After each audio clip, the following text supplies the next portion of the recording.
Diamond ஒரு symbol of love கிடையாது, it's a symbol of scam.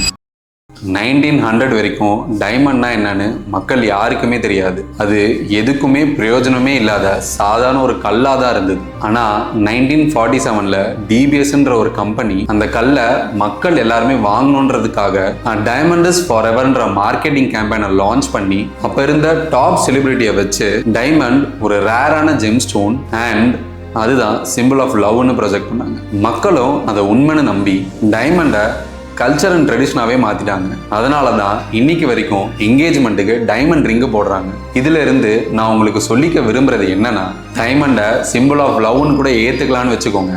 ஆனால் அது ஏர்த்தில் கிடைக்கிற ரேரான ஒரு ஜெம் ஸ்டோனுன்னு லட்சக்கணக்கில் விற்கிறத ஏற்றுக்கவே முடியாது. ஏன்னா டைமண்ட் ரேர்லாம் இல்லை, it's a commonly founded GeM stone தான். அதனால தான் சொல்கிறேன், நீங்கள் லட்சக்கணக்கில் செலவு பண்ணி வாங்குற டைமண்டுக்கு ரீசேல் வேல்யூ ரொம்ப கம்மி, பார்த்து வாங்குங்க.